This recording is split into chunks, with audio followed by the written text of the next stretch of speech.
Oh yeah, look, there's a button Oh, down there. okay. Wow. Great. Just never done it, so thank you. Okay, perfect. So I will leave you and Rachel to it. Thank you so much. Hi, Oh, Michael. hi there. Nice to meet you. My name is Michael Stack, and I'm from TV Fanatic. Beautiful. And so, what do you love most about the new season? Oh my gosh. It's funny because 17 years, right? Like it's a long time. So but I can honestly say sincerely that I think this is one of my favorite seasons we've ever done. The episodes are really solid and really funny. I don't know how our writers keep cranking out new material and new ideas year after year after, 'cause it's like it's amazing. But Jeff is in this season a lot, which is great. He and I have a really funny episode called Please, Please, Jeff, where Haley realizes that Jeff is just a people pleaser. He's a yes man, right? He just says yes to everything and he's a people pleaser. And she tries to help him find his voice and like say no, but then realizes that, she doesn't like that actually. With him as a people pleaser. And then there's this crazy episode where Klaus makes the family recreate like a kids show from his German childhood. It's called Gernot and Strudel, and it's hilarious. Like it's hilarious. So the Smith family all like we have to play these German. It's like Mr. Rogers in Germany, although that not that nice. Of course, yeah. Our Christmas episode is crazy. It's called The Grouch, featuring Roger heavily. And then yeah, it's just, there's another one that's so out there where the Smiths wind up on this deserted island and everybody's lost their memory and they have to sort of recreate their impression of civilization based on a video cassette that they find with a commercial for like nuts, like mixed nuts. And it's so out there and so bizarre. And when I first read the script, I was like, I don't even get this. Like, I don't understand how this is going to be funny. And then we did the table read, and it's probably my favorite episode we've ever done. It's so bizarre and hilarious. So I honestly think that people who love the show are in for an amazing season. Like it's really good content. I don't know how they keep doing it after this long, but It sounds like it'll be great fun. So actually you touched on this. So it's been, you said 17 years. How does it feel being already renewed for 2 more years? It's a really kind of lovely gesture. This thing that TBS does wasn't something that happened at Fox where we get these 2-season pickups. We've gotten a handful of them because as with any TV show, you get nervous when your season's over because it's like, is it going to go again? And there's this period of uncertainty. With the 2-season pickup, you can kind of just you get to take a breath for a couple of years. You get to like settle in again to what you're doing, really focus on the work, and so it's delightful. There's no other word for it. It's lovely knowing that we have 44 episodes to make. I'm sure it's daunting for the writers thinking that they have 44 episodes to make, but for us, it's great. And for the fans as well, it's also great. Not having to worry about, oh, where's our show canceled or what. We just have good, we can just enjoy without having to like post all over social media, renew, because it is renewed. Exactly. So a question about voice acting for you personally. Do you have any warm-ups that you do? Like, how do you warm up before you go into recording?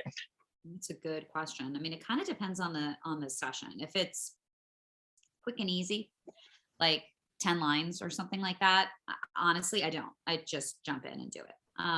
But if it's a 100 lines, or like if it's a full-on episode, honestly, I sing.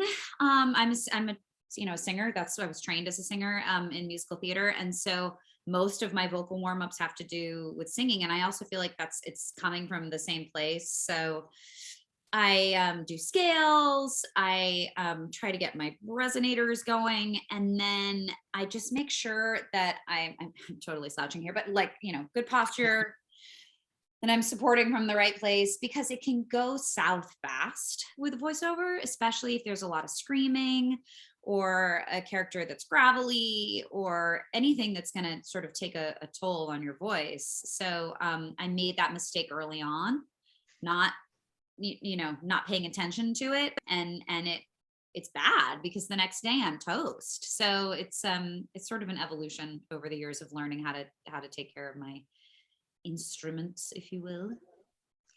And I definitely feel like with what you said with like screaming or gravelly, I feel like Haley does a lot of different things per episode. Yeah, writers love to make voice actors scream. I swear, like their favorite. So yeah, we yell a lot. Yeah, especially in American Dad. I feel like it's that's just the dynamic of the Smiths. We were recording an episode last week, and I think it was like 3 lines. It's Roger, Dad, and Roger, what are you doing here? Like lines that I've probably said 300 times. Yeah. Like in every single episode. Yeah. I'm like, you guys don't have that in the vault someplace where you can just pull it?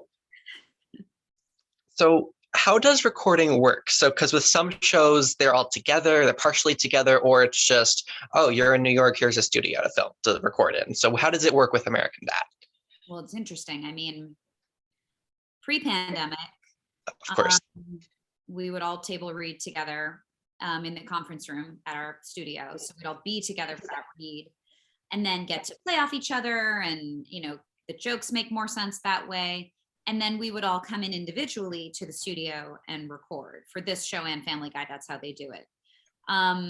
Now it's crazy. I mean, we Zoom table reads, which is so not ideal because you can't really hear laughter, and it's hard to like, you can't talk over each other in those, it's tricky.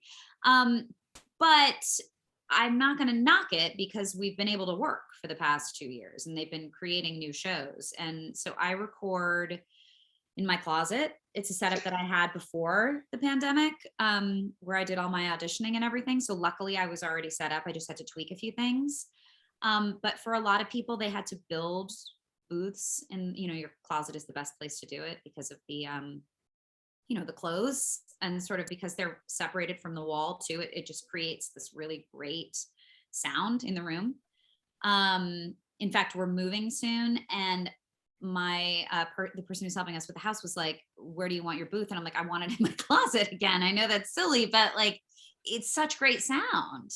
And it's tucked away, and it's so we record by ourselves, and our cast is sort of scattered right now too. Everybody's in different locations because of the pandemic. So it's been interesting. For 4 months last year, we were living with my father on Kauai in Hawaii. And so I did a handful of episodes from Hawaii. It's really awesome that we can just sort of do this from anywhere. I mean, regardless of the pandemic, we can do this from anywhere, which is great.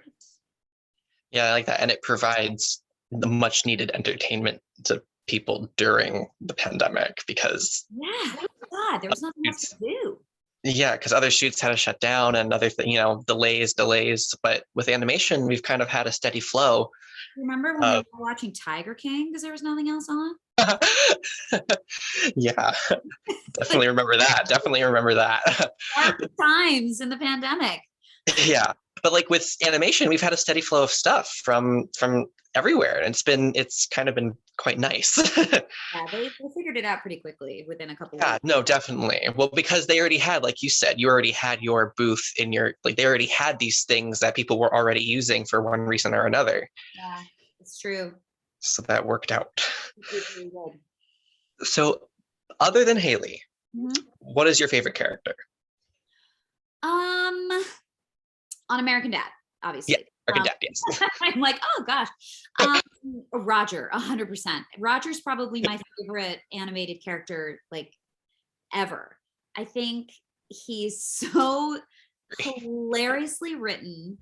The voiceover obviously is spectacular. It's probably my favorite of all of them. Family Guy, everything. I think Roger is my favorite voice Seth does. It's it's so funny. It's so raunchy, and The fact that the writers started so early with the personas, um, we've often said that there's just this missed opportunity for somebody to make a Roger Mr. Potato Head and sell all the different persona characters, right? That is a missed opportunity. Oh, it is. Like it would be amazing because he's had like, well, obviously more than 200, right? Because remember that was our episode, the 200, where it was all of Roger's personas. Yeah. That's Um, yeah, he is by far my favorite character on the show. Yeah, and I do agree that that is a big missed opportunity. Why we've been talking about it for years. Like it's just so perfect. Even his body type like lends itself to this. It's perfect. Yeah, it's absolutely perfect, wouldn't it? Wow, that's funny. I know. Um, well, you know what? You have the idea. I know. Are there any familiar or returning storylines this season that you can divulge? I'm pretty sure Wheels and the Leg Man come back Cool. great in this one. And oh my god, there's this really funny episode. It's not returning, but it's just again like it's really random where Francine befriends this frog and like it starts living in their pool and then like before you know it Francine has like all these like she's just gotten obsessed with the frogs and they all live in the backyard and they're just driving Greg who lives next door crazy because he can't sleep and we have some fun guest stars too. I know Julie Bowen is in the season premiere. Oh my god, and one thing that really sucks about the fact that we're doing this all remote is that Christopher Maloney has done a bunch of episodes for us this season too. And I'm like a huge fan. Yeah, of course, that I didn't get a chance to meet him. Yeah. Yeah, that would kind of suck. Right? So do you have a previous episode, like from previous seasons, not the new one coming, that you would say is your favorite or top 2 or 3? Yeah. God, what was it? Was it High Times? What was it? It was the one where Jeff and Stan go on the road trip to Florida, I feel like, and Roger is just it's my favorite scene of all time in American Dad when Roger is just high. He's so high, but he doesn't know he's high. And he's in the market and he's holding a like a bag of cat food. Do you remember this? And Yeah. Roger, put the bag of cat food down. And he's like, I can't, or I'll float away. and Yes, and I he remember finally that. does put it down and he floats away. Yeah. What was that? No, joint custody. That's what it was called. Joint custody.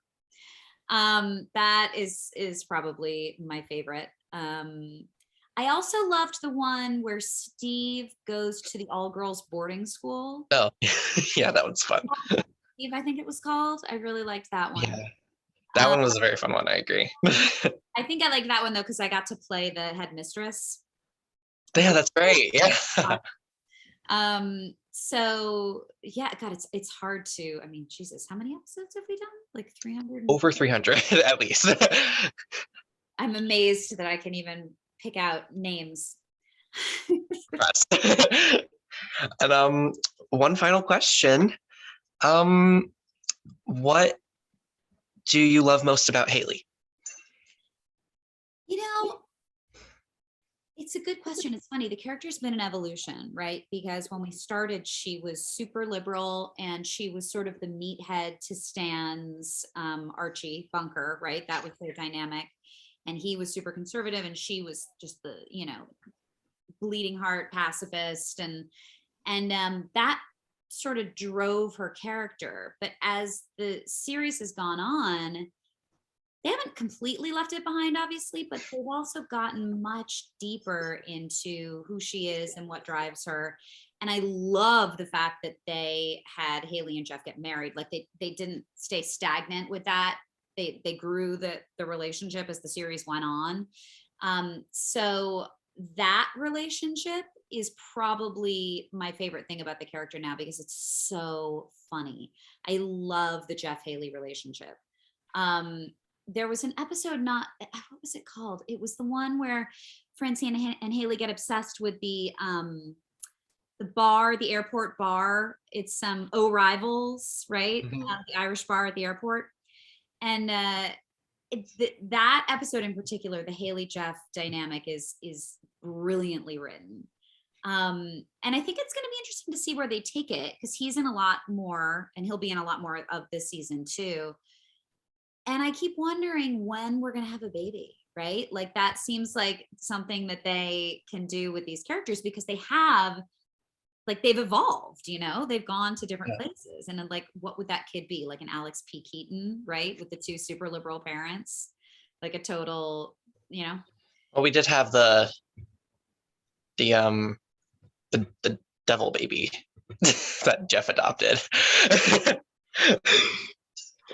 Right. That's right. Besides the devil baby, like be really funny. Yeah, no, I feel like that would be like a good place to go eventually, like, because their relationship, it survived him going to space, for Pete's sake. We make it to season 22 or something like that, I'm sure they'll be like, what? Let's add a new character. Who knows? Yeah, who knows? Yeah, well, the writers have been brilliant, and I'm very, very excited for the new season. I love it. It's really good. I'm very glad to hear that, and I know other fans are going to be excited as well. And thank you so much for your time today. Oh God, my pleasure. It was so nice to meet you, Mike. It was very nice to meet you as well. All right. Stay well.